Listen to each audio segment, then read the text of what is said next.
daming bawal. Ang daming ngaw-ngaw. Nakakasawa na. Ano kaya, Choma? Naririnig mo ba yung sinasabi mo? Grabe yung sakripisyo ng mga nanay natin.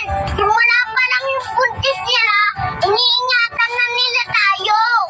Grabe yung sakit yung pinanganak ka na nila, pero grabe ang sarap yung nakita ka na nila. Mahal na mahal ka ng nanay mo yan. Mas mahal ka niya kasi sa sarili niya. Nawala ang kinis ng balat, ang ganda niya. Ang magandang figura, ang ambisyon at pangarap para sa sarili. Umiikot na lang yung oras at araw nila kakaasikaso sa anak at asawa. Walang day off, walang bonus, pero grabe yung pagsasakripisyo ng mga nanay. Kaya onting sagot mo lang ng pabalang, grabe na ang sakit sa kanila nun. Grabe yung tuloy sa puso nila pag ano yung anak nila. Tandaan natin yung paggalang at respeto sa magulang ay ang pinaka-the best na regalo na ibibigay natin sa kanila. Pinaka-isusukli natin sa mga sakripisyo nila. Di tayo obligado na ibalik sa kanila lahat yun. Pero kung mabuti kang anak, may iisip mo yun. At napakaswerte mo naman talaga pag ganyan yung nanay mo. Lalo na swerte ang nanay pag mabait ang kanyang anak. Walang perfectong nanay pero pinipilit nila na maging mabuting ina. Naging responsable at mapagmahal. Hindi lahat may sinilayan na ina o matagal nilang nakasama ang kanilang mama. Marami rin naghahanap na aruga sa isang nanay. Marami ang nangungulilat ng harap na magkaroon ng pagmamahal katulad sa isang ina. Pakalagaan mo ang nanay mo habang kasama mo pa siya. Lagi ka magpasalamat sa kanya. Lagi mo siyang yakapin pang bawala ng pagod. Mahalin mo siya ng higit sa buhay mo. Dahil ang nanay mo ay nag-iisa lang yan dito sa mundo. Kaya ang nanay mo ay ganyan sa mga nabanggit ko. Napakaswerte mo. Ang swerte-swerte mo yan. Kaya pakamahalin mo siya. Happy Mother's Day po sa lahat ng nanay. Ayos! May karapatan sila na marinig nila na mahal nyo sila. Oo, lagi silang nagbubunga nga. Yung tipo bang pagkagising nyo sa umaga, may bungangera na. Pero alam nyo ba, yung bungangerang yan, mamimiss nyo yan pag sila wala na. At sa kakabisi ninyo, sa kaka-ML ninyo, sa kaka-ano man ginagawa ninyo, tandaan ninyo na uubos yung oras nila. Na sometimes ang pinakamahirap, marirealize natin na mahal natin yung nanay natin pag nawala na sila. At ang pinakamasakit, iiyak-iyak kayo. Pagdating ng namatay, kung ililibing na siya, iiyak kayo, Mang, ayaw ko ibilin. Mang, anong ibilin ni Mumi?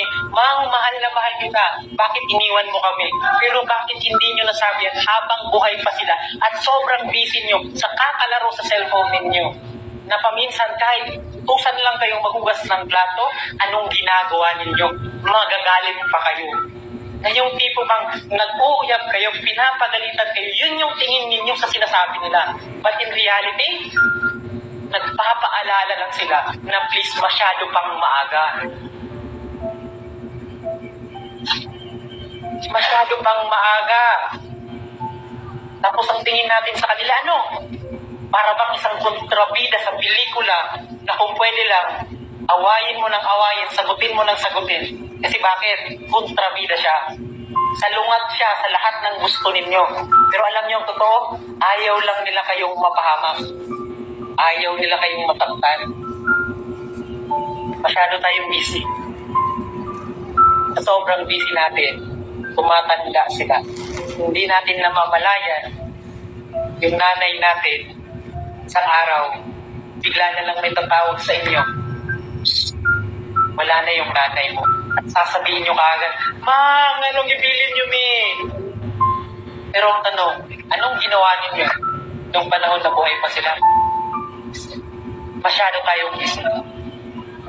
These 2 days, mag-isip kayo ng pwedeng gawin ninyo sa nanay ninyo. Na kahit pa paano, ma-realize nila, maramdaman nila na importante sila sa inyo. na kahit araw-araw ko yung pinapagalitan, alam ninyo na yung sinasabi nila sa inyo para sa inyo. Ang iniisip lang natin kalimitan, yung sarili natin. Tanungin nyo rin sila. Ano naman yung nararamdaman nila? Kasi yun na nga eh. May tinatawag na limutang pagmamahal. Nakadalasan, sobrang busy natin sa kakahanap ng kasintahan na nag-I love you pa nga kayo sa kasintahan ninyo, pero kung hindi nyo kayang mag-I love you sa sarili ninyong mama, sayang yung oras na sinasayang natin. Sa sobrang busy natin, nakakalimutan natin yung nanay natin. So please, kahit papano, may karapatan sila na marinig nila na mahal nyo sila. Nooy munting bata, inaagay, inaalalayan bawat paghakbang. Ngayon'y nagkatayo sa aking mga paa. Salamat, aking nanay, aking tatay.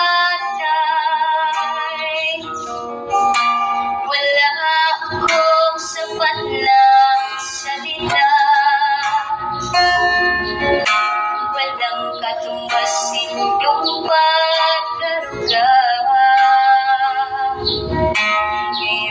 Kayo'y matanda na nakikita. Ako naman ngayon ang dapat